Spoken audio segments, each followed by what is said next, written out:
Today we're going to do a crash course on polars, which in my opinion is one of the most important tools to have in your arsenal as an AI or ML engineer. I would say that polars is to pandas what Rust is to C or what UV is to pip. It is the modern standard, it replaces the old standard. You still have use cases for the legacy package or for the legacy technology, but polars is the way to go for new projects when it comes to working with data frames, which of course is essential for everyone who works with data at all. So what we're going to do in this video today is we're going to go very fast but also very deep. We're going to start with a brief theoretical section where we discuss the philosophy behind polars. Why does it exist? How does it work behind the scenes? Why is it the modern standard? What's better about it compared to pandas? Then we're going to go through the installation process, and we're going to start by covering the basics, like what are data frames, how to explore them, how to work with them, how to do basic querying transformations, and so on.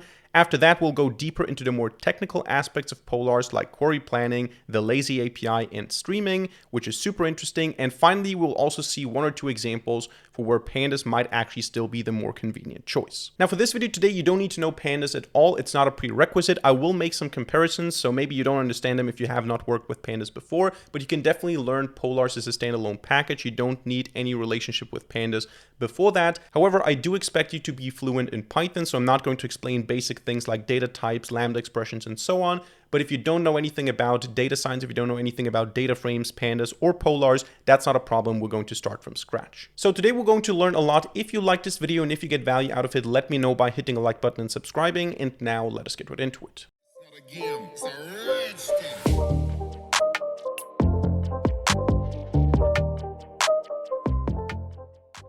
Alright, so we're going to do a crash course on polars today. As always with my crash courses, we're going to optimize for speed and simplicity. Nevertheless, we're going to go quite deep and we're going to get quite technical. And the first thing I want to do is I want to start by talking briefly about the theory and the philosophy behind polars.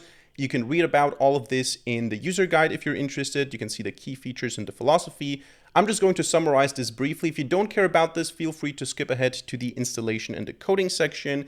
But the main selling point of polars, the USP so to say, is it's blazingly fast. The speed is definitely what makes polars special, especially compared to pandas. And the reason polars is so fast is because multiple things come together. On the one hand, it's written from scratch in Rust. On the other hand, it utilizes all the available CPU cores, so it works with parallelism. It also has GPU support. We have a vectorized query engine, which makes especially column-based operations much faster. The streaming API could also be considered to be part of the reason because it's more performant than the in-memory default engine of polars, but also things like delayed or lazy evaluation of expressions, so deferred evaluation of expressions, and the whole query planning and query optimization, which we're going to talk about later in this crash course. Many things come together to make polars extremely fast. But the speed is not everything. Polars is also extremely good at handling large data sets, huge data sets. So if you cannot fit all your data into the memory, you want to use the streaming API, which is super efficient, which is super pleasant to work with. And another reason, the intuitive API. Writing queries in polars is just much more pleasant than writing them in pandas. It's more intuitive, it's more professional, it's cleaner, it's more straightforward. You know there's one way to do things. And polars is just overall more polished and seems more professional. So then of course there's the question, when should I be using polars and when should I be using pandas? In my opinion, and this also seems to be the consensus online as far as I saw it, you should be using polars unless you have a reason not to use polars and use pandas. For example, you might be working with geospatial data, you might rely on GeoPandas, and maybe you don't find an alternative for polars, then it makes sense to stick with pandas. Also, if you're working on a legacy code base that already works with pandas data frames everywhere, no need to introduce polars unless it's really necessary. You don't need to rewrite your entire code base unless you really need that performance. If you have something like scikit-learn and you want to load the dataset from there, it might make sense to just go with pandas because the default format is pandas. There are workarounds. You can always swap back and forth. You can turn a pandas data frame into a polars data frame and vice versa.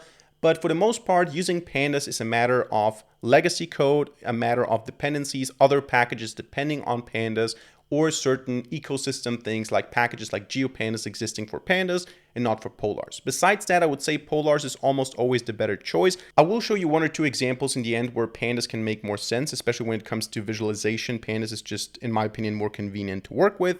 But overall, polars is faster, polars is more professional, polars is more convenient. But I would say where it doesn't matter really is if you have just small data sets that you want to play around with. Polars really excels if you have huge data sets, then you really should be using polars, not pandas.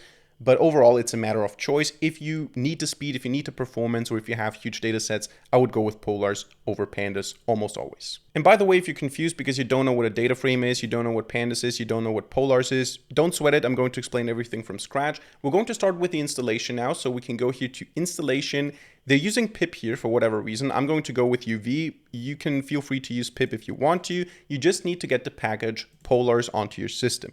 Now, there are some options that are probably not going to be relevant for you if you are planning to work with extremely large data sets that have up to 18 quintillion rows. Then you can go and install the option RT64. We're not going to do that. So what I'm going to do now is I'm going to go to my tutorial directory. And in this tutorial directory now, I'm going to say UV init. Now, you don't have to use UV. This is not part of the tutorial. Just feel free to go and say pip install if you just have Python installed.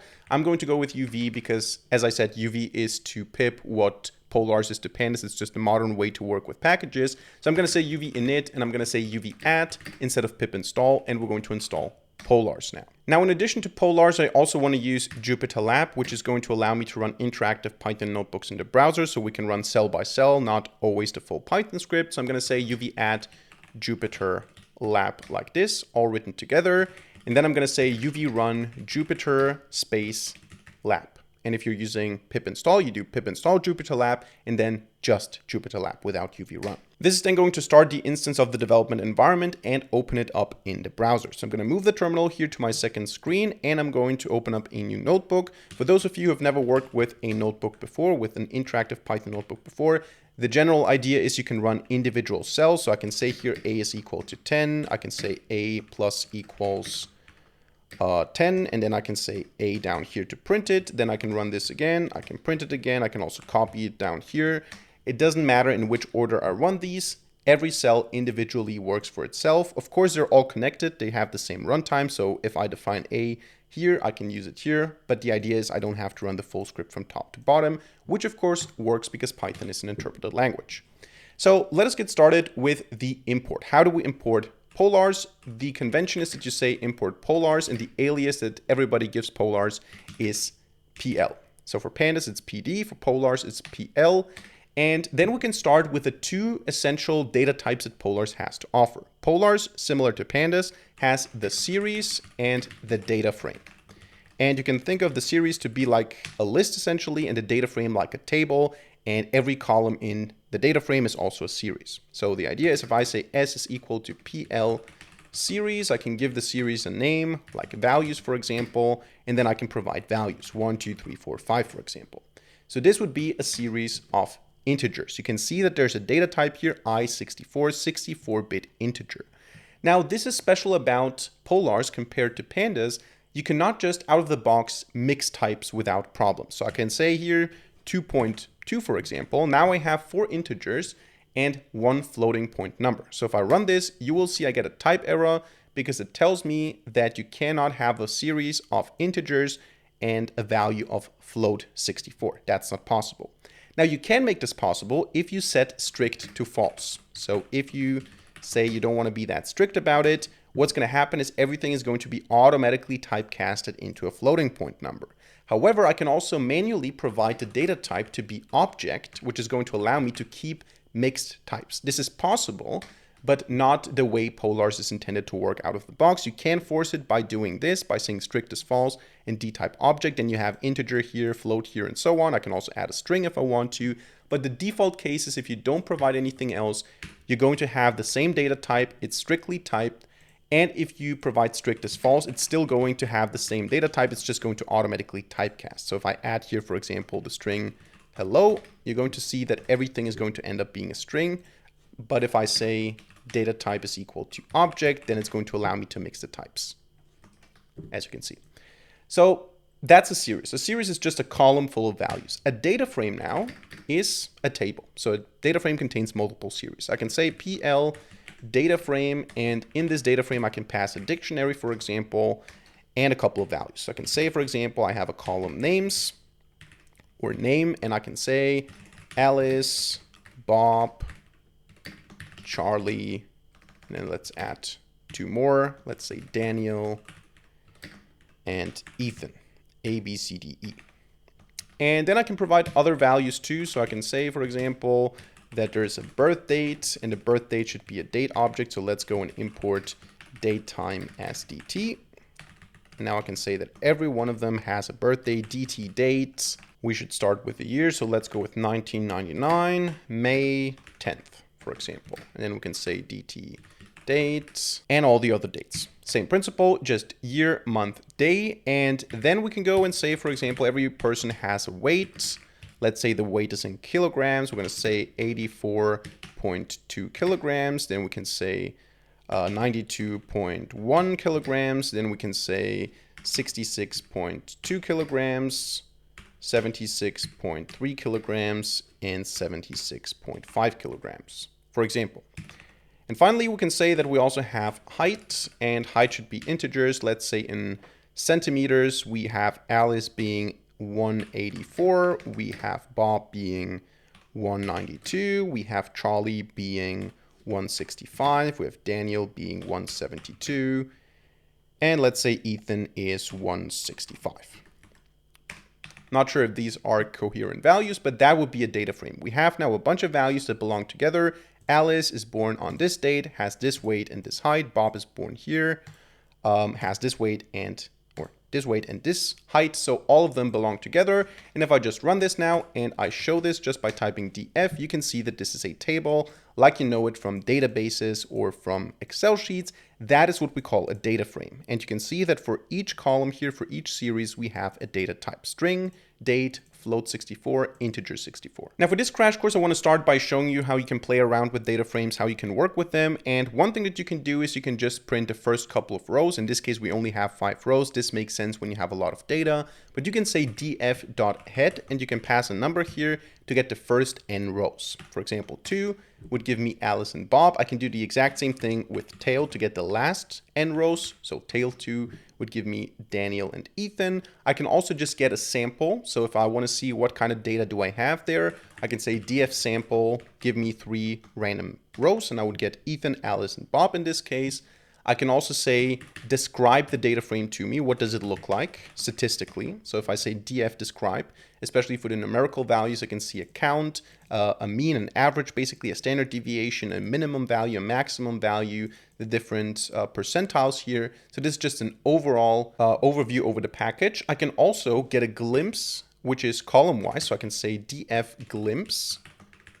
And this will show me the columns and the values next to them. So name and the name values, birth date and the birth date values, and so on. And then another thing that I can do is I can just take a look at the schema. So what type of data do I have in there? If I say df schema, which is now not a function, but an attribute, I can see that I have a name that is a string. I have birth date, which is date, weight, which is float 64, and height, which is int 64. This is how we can get an overview of a data frame, but we can also access individual columns and rows. For example, I can say, give me the first row by just passing index 0. That would give me Alice. I can do the same thing, obviously, with 1. I can do the same thing with -1 here. Basically the same as accessing values in a list, in an array, essentially. So what I can also do is I can get a specific column. I can say, give me the name values by saying just df name, like in a dictionary. And I can also get multiple columns. So name and weight, for example, which would give me 2 columns. This is the basic way we can access the rows. Now, before we move on with actual queries here, with actual selections of data, I want to show you how you can briefly export this as a CSV file and how you can load this back into Polars. We just have to say here df dot not to CSV, but write CSV is the way you call this in Polars. Let's say output.csv. This is going to write it into a file, and then I can say pl read CSV and output CSV as the path, and then I get my data frame back into the script. These are the very, very basics of having a data frame, taking a look at it, seeing what it contains, seeing a couple of rows, seeing some statistics. That is how we start, with a basic exploration. Now, after all of this, we want to focus next on expressions, and the most important one, the most basic one, is the select expression. So what can we do? I can say dataframe.select, and I can provide certain things I want to select. The simplest thing I can do is I can just select columns. This would be the same as the square bracket notation. If I say here name, the equivalent to that would be pl.column. So I would say pl.column name. and I would put that into select. I'm going to explain why this is written like this in a second here, but this will give me the name. And I can also say now PL column weight, and this will give me name and weight.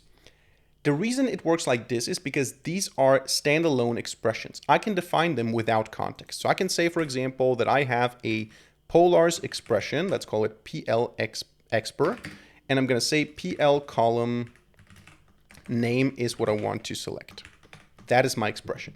So what I can do now is I can say df select PL expression, and it will do the exact same thing. So this is agnostic to the context. This just tells me select a column name. Now I can also add more stuff than just a column. For example, in case of the weight, I can square the weight. I can say weight squared. And if I then use the expression, I'm going to get the weight value to the power of 2. This does make a lot of sense, of course, so let's do something useful. Let's go and do a BMI expression, body mass index. How is it calculated? As far as I know, it's weight divided by PL column height. And the height has to be in meters, so we have to basically divide it by 100, and the whole thing has to be squared, so to the power of 2. That is the BMI expression. This is how you calculate the body mass index. So what I want to select now is I want to have the column name. I want to have the name of the person. I want to have also the weight of the person, and here I can show you that we can also add multiple columns. Expression expansion is what they call it here in Polars. We can add multiple columns in one call statement. So I can say name, weight, height.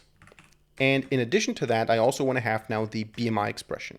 So BMI expression like this. And as you can see, this leads to a duplicate error, not because this is not possible, but because since I'm using the weight column, the resulting name of this BMI expression column is also weight. So I need to actually call it something else. So I have to say .alias, and I'm going to call this BMI. By doing that, I have name, weight, height, BMI. I can show you that this is the case if I don't actually use the alias, and if I remove this, only have the BMI expression, I'm going to get the same values, but it's going to be called weight because it just takes the first column that we use here. That's the reason why we need to use an alias, because it has to not overwrite weight, but add a new column. So this means we're using the existing columns and we're adding this new column BMI. What we can also do is we can by default just say with additional columns, select the existing data. So instead of saying select, I can say with columns. Let me show you the difference. I'm going to remove this statement here. I'm going to still go with a select. This just gives me the BMI, but if I say instead with columns, what's going to happen is it's going to give me all the columns that we already have in the data frame.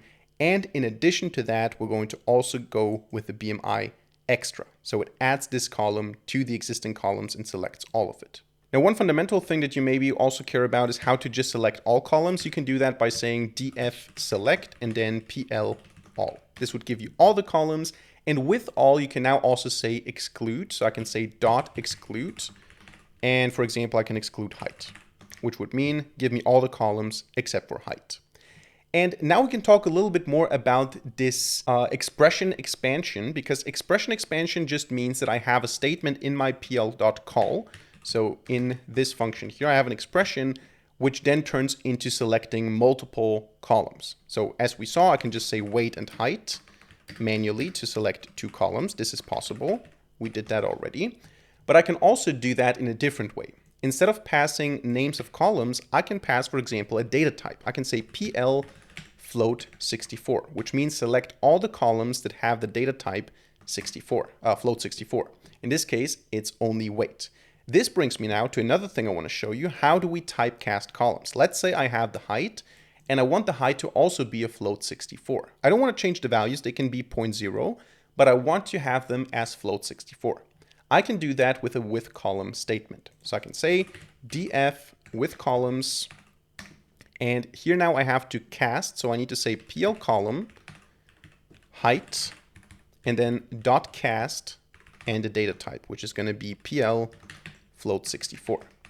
This results in a data frame where the height is also a float. However, this is not replaced already. So if I go and print df, height is still an integer. So I actually need to take this and store this in the data frame to apply the change. So this takes the height and turns it into a float, and then overwrites the existing data frame with this new property. And now if I do select column float 64, I get weight and height.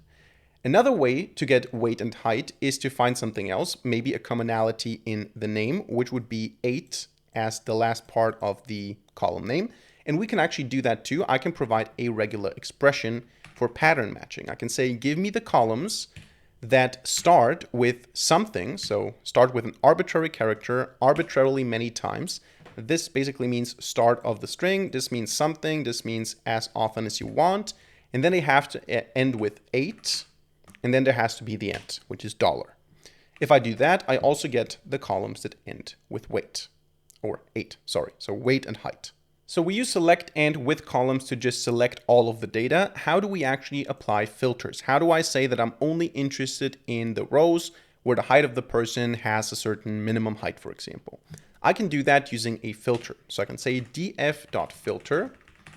And here I can provide expressions like before, but this time we're not just making calculations, we're making truth statements. So I can say dfilter pl.column, and then let's say height is greater than 170, for example.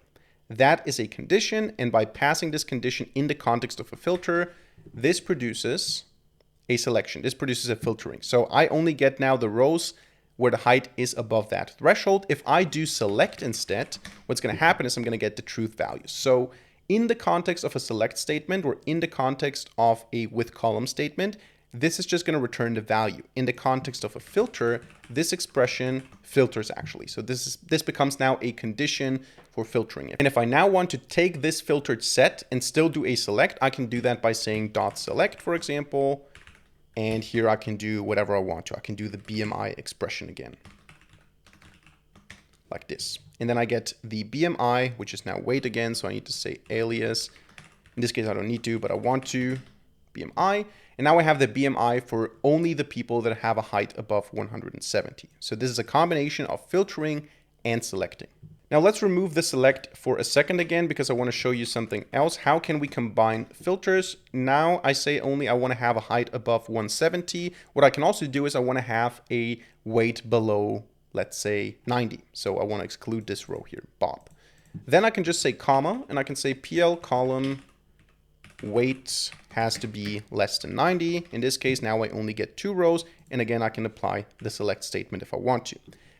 Now, what do I do if I don't want to do a logical and? What do I do if I want to have a logical or? If I want to have either above 170 or less than 90 kilos. Then I can go and say, put this in parentheses. And instead of a comma, I use a pipe symbol. So just a straight line like this. I put this also in parentheses. And now I have a logical or. In this case, it applies to all of them. So let's see if I can maybe find a condition that doesn't apply to anyone. So maybe I can say who's the smallest person or who's the largest person. I want to say the height has to be below 190. So this would target Bob to be,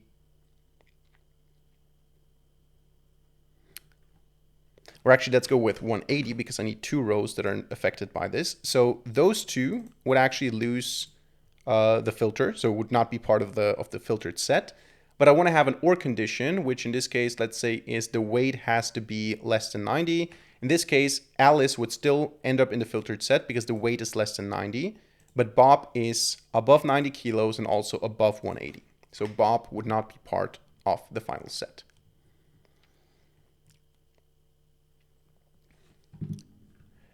Another thing that we can do is we can not just say less than or greater than or equal to, we can also say is in between. So, or is between is the actual name. So what I can do is I can say, give me all the rows where the PL column height is between. So is underscore between, and now I can provide 2 values.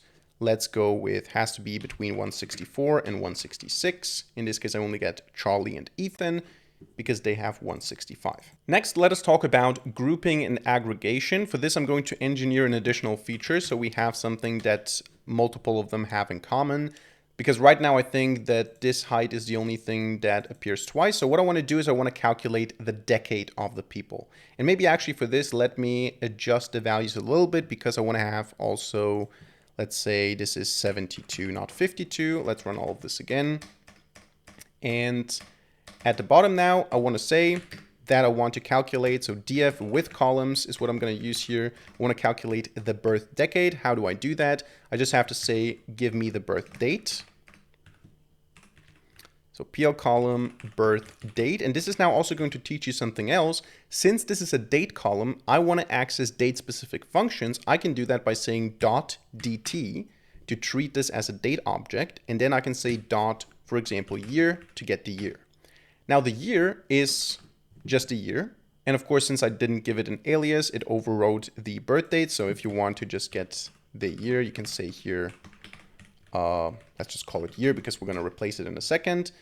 But now you can see I just get the year. I want to have the decade. So what do? I have to take the year and floor divided by 10 and then multiplied by 10 afterwards.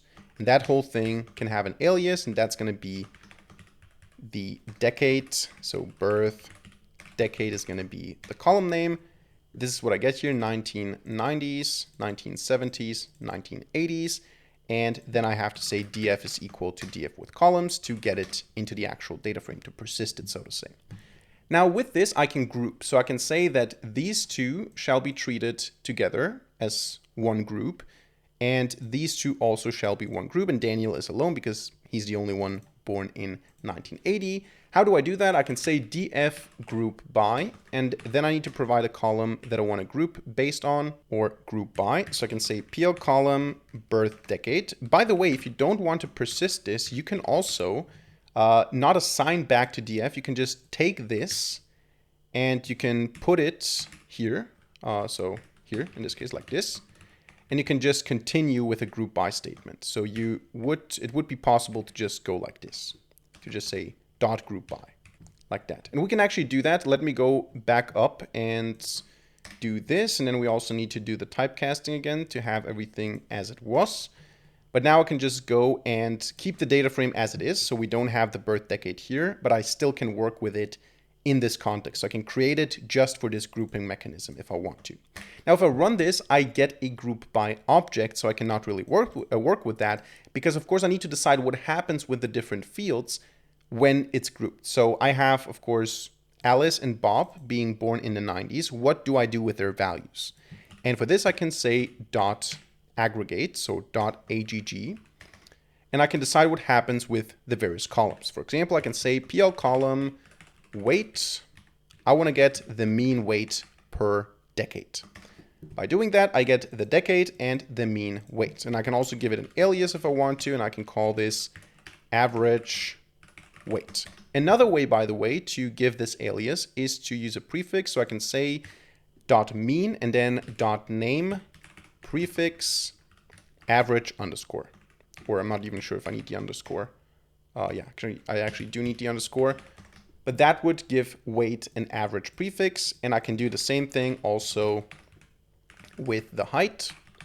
And for example, I can also say that I want to have the maximum birth date. So birth underscore date dot max, and also the number of people that are part of this category or group. So PL dot length.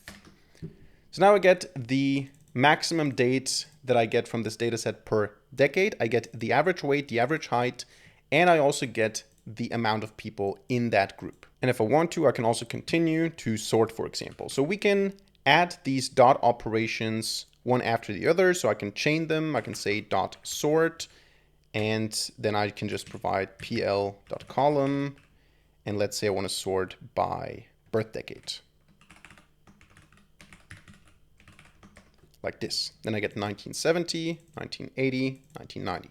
Now, another important thing to do with data frames is to combine multiple data frames into one. We can do that by joining or concatenating. So remember, we have our data frame. Let's introduce a second one. Let's say I have df2, which is also Polar's data frame here, but this one contains different information. It can contain the same column for matching. I can say name, for example, remains the same. And I have here, let's say 2 of the people. Let's go with Alice, and let's go with Charlie. What's the name? Charlie? Yeah. And then now I can have different columns like parent. Are they a parent, yes or no? I can say true, and actually true with a capital T, and false. And then I can also say number of siblings. And then I can say that Alice, for example, has 2 siblings and Charlie has 1 sibling. That would be now a different data frame, but we have a matching column. I can combine the 2 data frames based on the name. How do I do that? I can do that with a join operation. I can say df.join df2. I need to provide the matching column, which is name, and I need to provide how the join is being done. Now, how means we have left join, we have right join, we have outer join, full outer join, we have inner join. The idea is right now I only have Alice and Charlie, which means that I have information about only those 2. If I do an inner join, the resulting set will be a combination only for those 2 people. However, if I say left join, it will take all the people and it will combine it with the data frame 2, but it will leave the columns null for those where we don't have any data. Right join in this case doesn't make a lot of sense. Why? Because we don't have any data here that is not present in the first data frame. We can do it, however. I can say, for example, next character is F, so I'm going to go with my name, Florian, and I can say parent is false and number of siblings is 1. So now I have a person here that does not exist in the original data frame. In this case, a right join would give me this row here as well, but with weight, height, and birth date being null. On the other hand, if I have the same format as here, so name, birth date, weight, height, but I have additional rows, so let's go ahead and copy this here and just add more rows. What I do is not joining, but concatenating, because I don't have one matching column. I have all the columns being the same. I'm just appending more data. So for example, I could say here Florian and then George, for example, 2 more entries. Let's go with my birthday, which is the 7th of January. And then let's say George has, I don't know, let's go with 1st of January, 1995.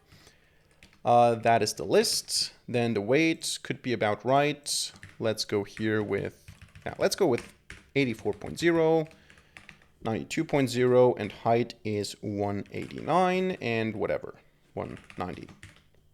This is actually accurate information here.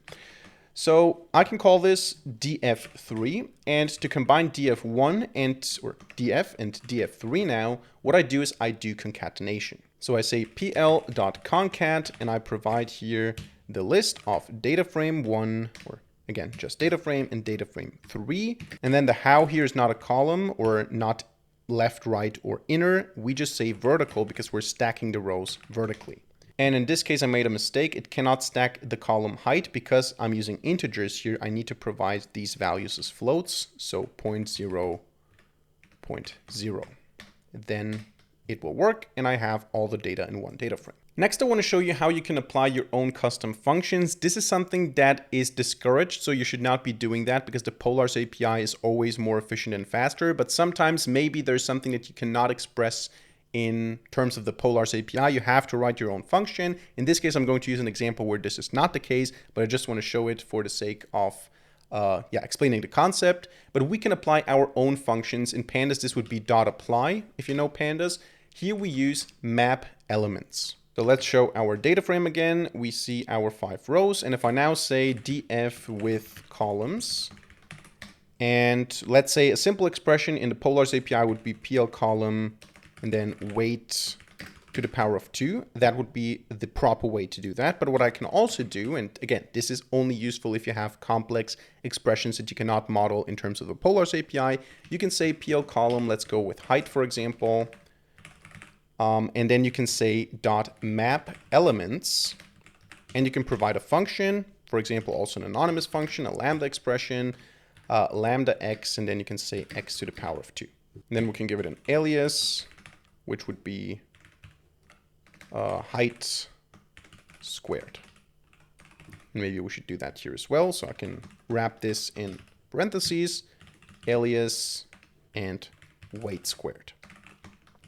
You're also going to see we're going to get a warning message. So if I run this, you can see here expression map elements is significantly slower than the native expressions API.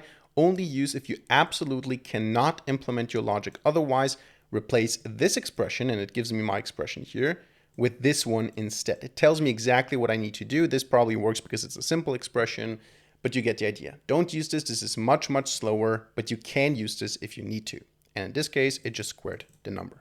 Another interesting thing to look at is conditionals. So what we can do, for example, let's create a new data frame, PL data frame, and let's say we have only one column here.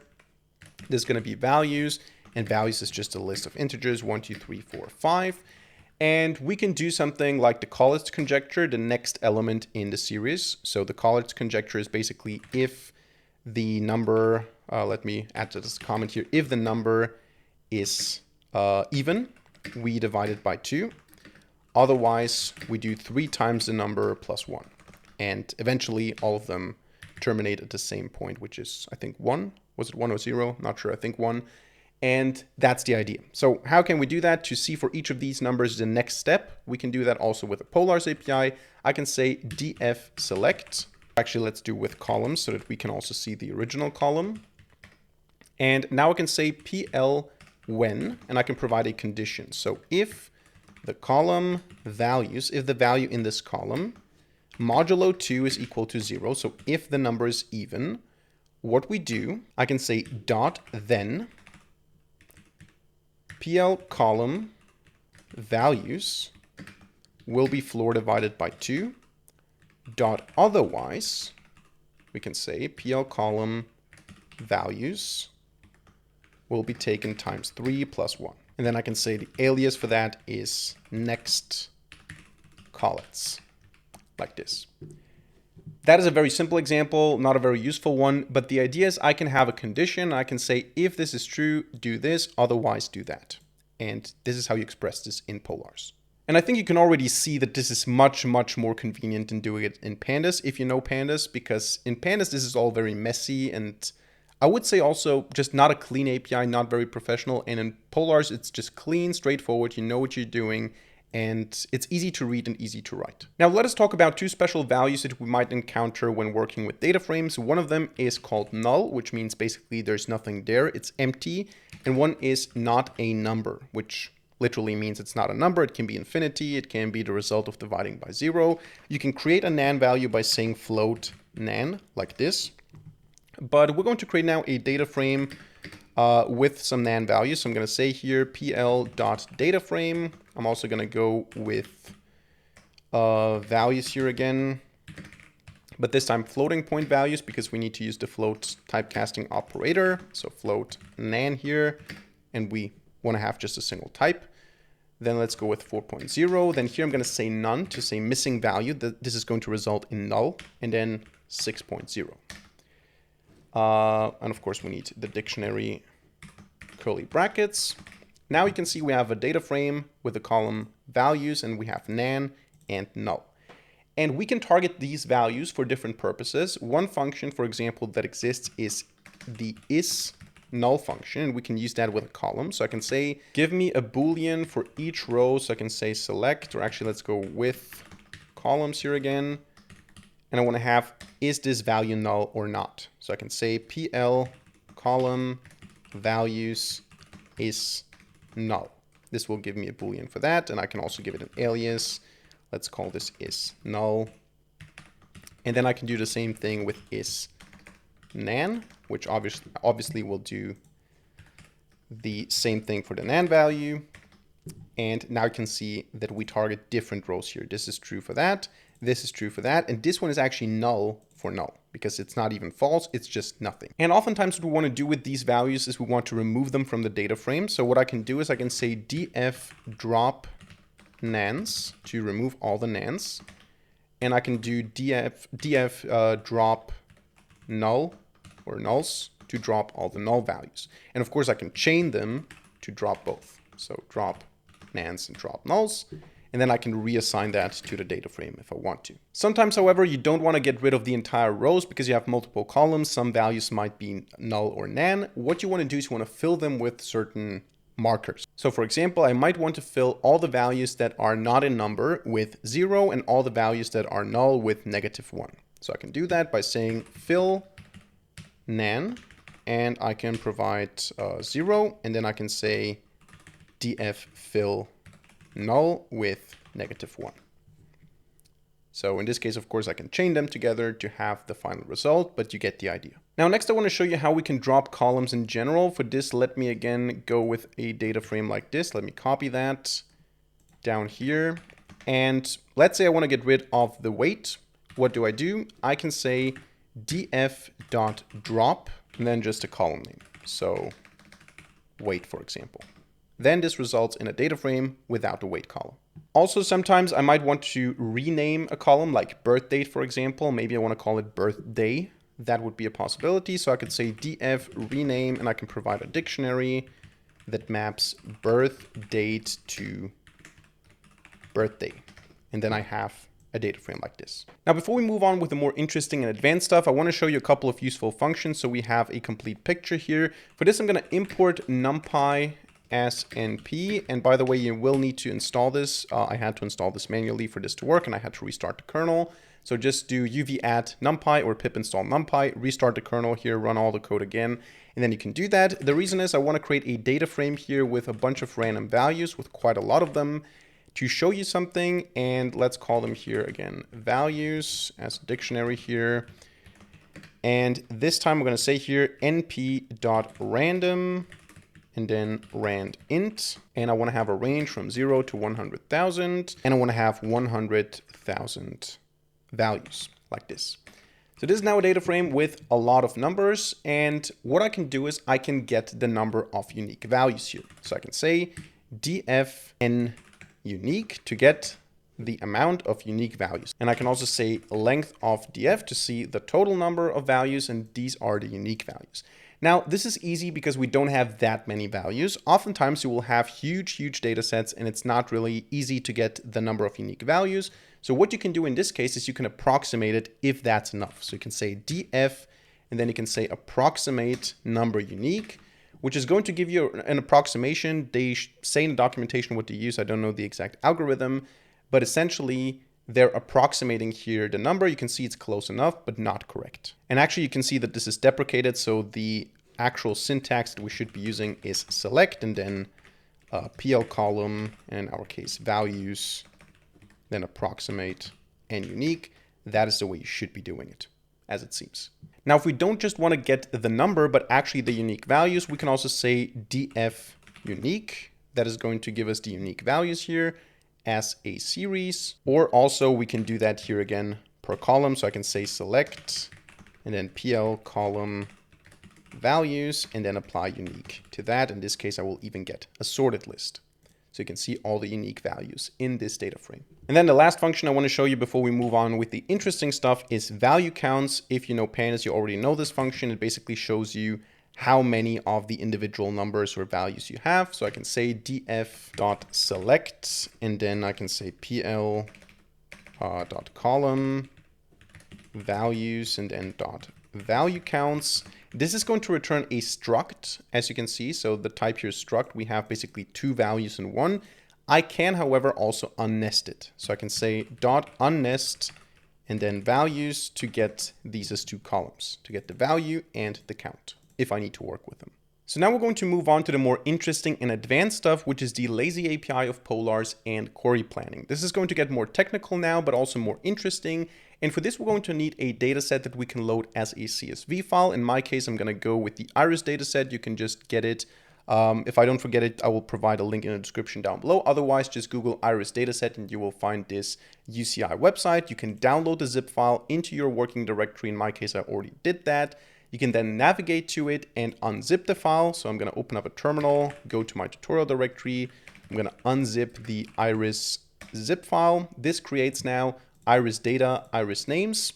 We're going to go into iris data with an editor of our choice. This is just a CSV data set. And what we can do now here is we can provide the column names manually. This is just a quick and dirty workaround. If you don't know what they are, you can find them in iris.names. So we have sepal length, sepal width, petal length, and petal width, and then the species as a target variable. So I'm just going to add a column or a row here at the top.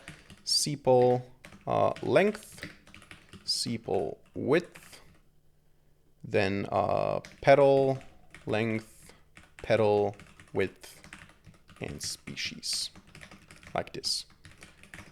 And this now, basically I can rename it from iris.data to iris.csv because it's essentially a comma separated values file.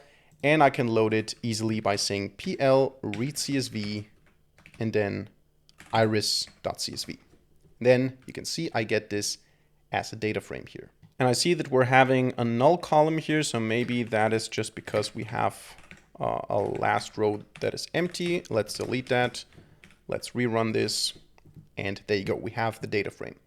So this here is eagerly evaluated. Whenever I do something with this, if I say this is the data frame, or if I define the query queue to be, first of all, start by reading a file and then apply some filters. So let's say, for example, I do read CSV and then I say dot filter, and I'm only interested where the column, or only interested in rows where the column sepal length is larger than 5, for example. That is my first statement. Then the second one is to group by species and to get the average sepal width. So I can say aggregate, and I'm interested in pl.column sepal width and then dot mean. That is now all eagerly evaluated. If I take a look at Q, I get the result. I get the filtered data frame and everything, which in this case doesn't make a huge difference because the data set is very small. But in principle, now everything here happens step by step. I had read CSV, so I got the full data set into memory. I filtered. I only focused on the columns that have a sepal length over 5. Then I grouped by species. Then I aggregated, and that's it. This is how I did it step by step. This is how we do it with eager evaluation of expressions. Now, if I copy this and I replace just one thing in here, the read CSV to scan CSV, I'm triggering the lazy evaluation. So now this is not actually executed. I can take a look at Q. This is a query plan, and this is the naive query plan. So this is not the optimized version. This is just what would happen right now without thinking about it. It would scan the CSV file. It would project all columns. It will take all the 5 columns. It will apply a filter, and then it will do the aggregation. This is basically what we also did with the eager evaluation. However, if I take a look at q.showGraph, it's going to show me the optimized version. So what happens here now is different. What is happening here is we're already filtering and projecting fewer columns before even loading the data into memory. We're only selecting 3 out of 5 columns because we only need sepal length for the filtering. We need species and sepal width for the aggregation and for the grouping. But that's basically it. We're doing this limitation already in the beginning, which means we're working with much less data. Then here we do a 2 out of 3 projection. We're only selecting these 2 columns. We don't need to rest. And then we do the aggregation. This is just optimized. And if I actually want to execute this, if I actually want to get the result, I just have to call collect. So q.collect, query.collect, and I will of course get the same result, but I get it in a faster way usually, which you will definitely notice if you try this on a large data set. Now, we can also get a text version of that. I can say q.explain to see the query plan here in text form. So this is basically the text version of that. And I can also do that with expressions that are abstract by providing them, by putting them into a context and seeing what would happen actually if I triggered this. So for example, if I have something like PL column, let's say I apply this to all floating point columns and I'm taking the mean. This is an abstract thing. This is just an expression. I can create a lazy frame and apply this and see what I would actually get as a result. So I can say pl polars.lazyFrame. The schema is equal to the data frame schema.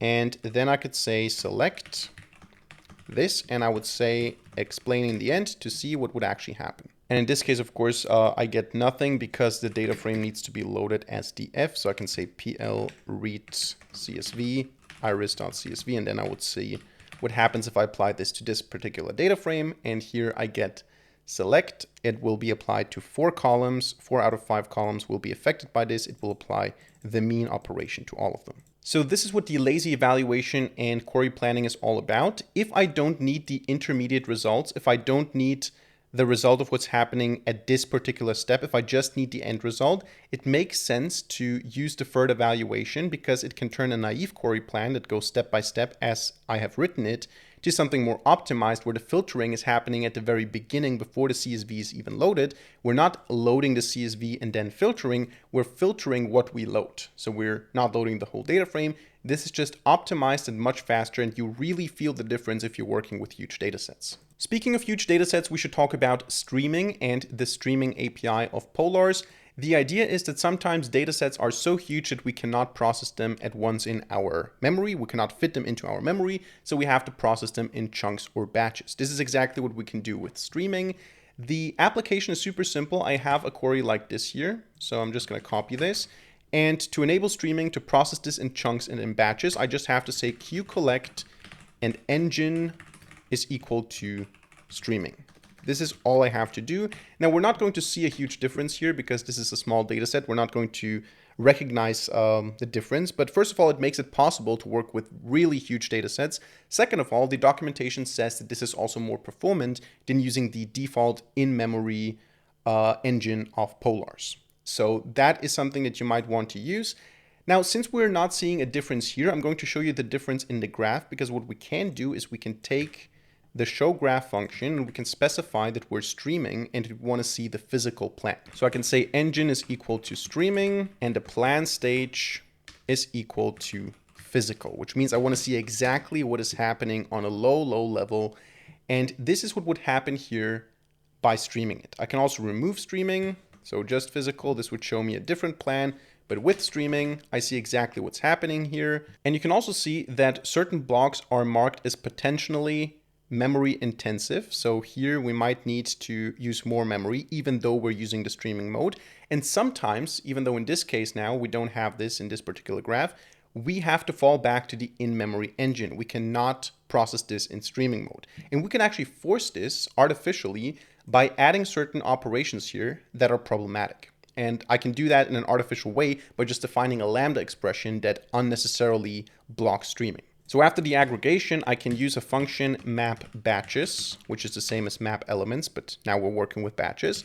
And I can say lambda df, and I'm going to apply some operation. Let's say I'm going to say df sort based on petal width. I'm going to do that in descending order. So descending is going to be equal to true. That is the operation. And very important, there's an argument here for map batches. I'm going to say streamable is equal to false. So I'm artificially preventing this operation from being streamable. I'm saying this is not possible.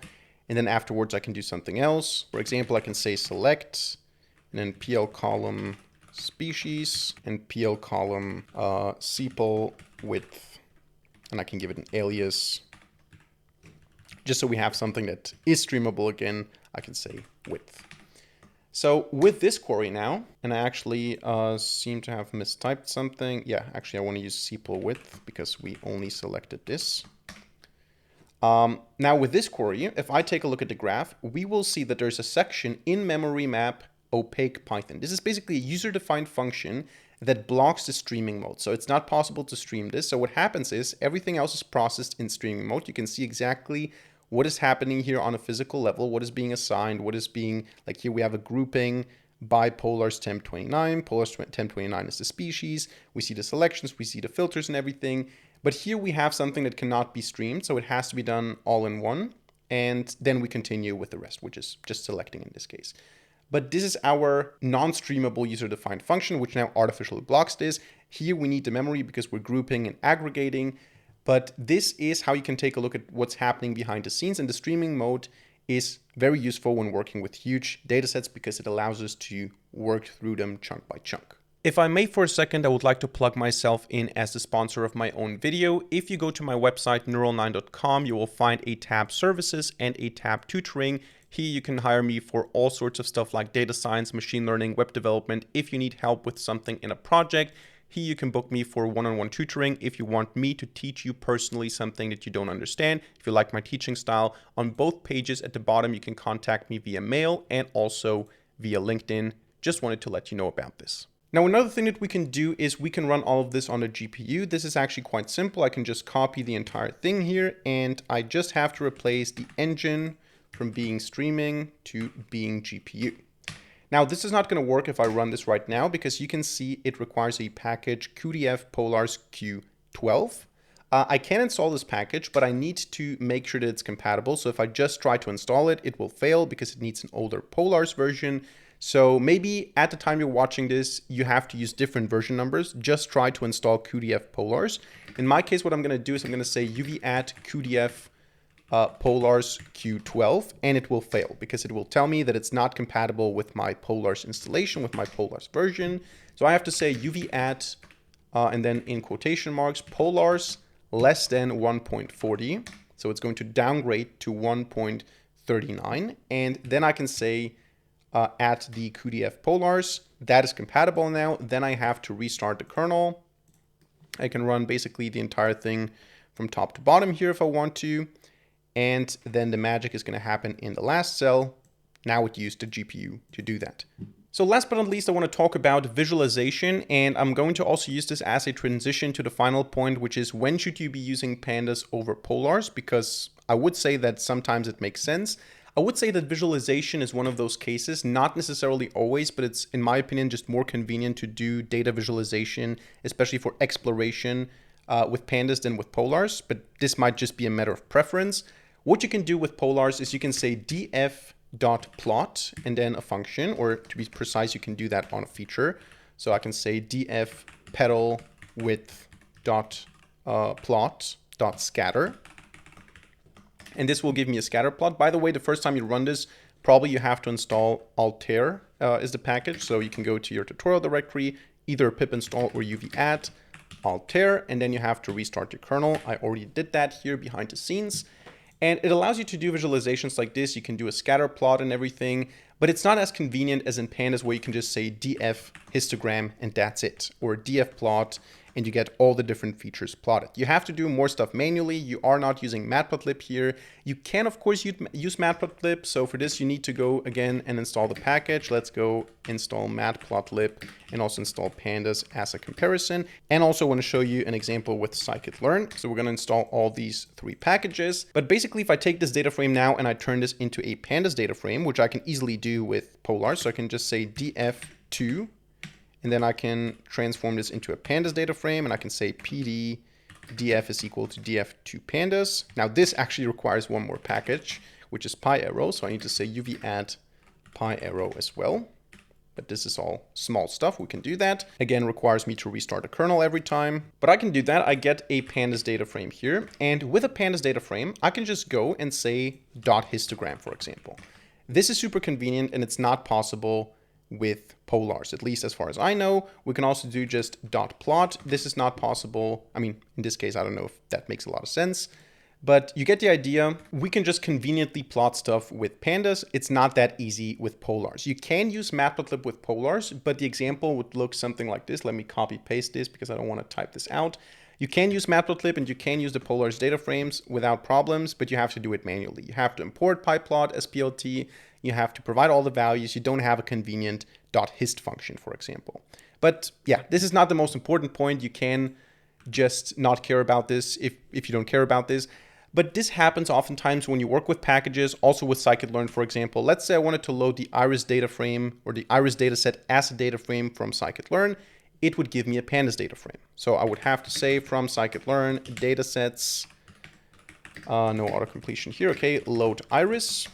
And the load iris function, if I provide as frame equals true and I get the frame, this is a pandas data frame. This is not a Polars data frame. And if I want to do some Polar stuff with it, I first need to typecast it. Now, this is not a huge issue, and I don't want to use this as a reason to use pandas when you're working with scikit-learn. There are reasons for using Polars as well there if you have huge data sets and everything. But it's just more convenient to work sometimes with pandas if the packages that you're using are depending on pandas and are using pandas behind the scenes as well. But this is also not a huge issue. I can just say df is equal to pl and then from pandas. And I can basically just turn the pandas data frame into a Polars data frame. That's basically it. But yeah, I would say that's the final point. You should be using pandas if you have a reason to use pandas. Sometimes this can be the convenience of data visualization. Sometimes it can be, I don't really care. I know pandas and I don't need Polars. That's a valid reason too. You can also use it in a legacy code base, or you can use it if you're working with packages that use pandas and depend on pandas. So that's it for this video today. I hope you enjoyed it and hope you learned something. If so, let me know by hitting a like button and leaving a comment in the comment section down below. Also, in case you're interested, on my website, you will find a services tab and a tutoring tab. There you can contact me if you need help with a project, if you need a freelancer, or if you want me to teach you one-on-one. You can contact me at the bottom of both pages via LinkedIn or email. Besides that, don't forget to subscribe to this channel and hit the notification bell to not miss a single future video for free. Other than that, thank you much for watching, see you in the next video, and bye.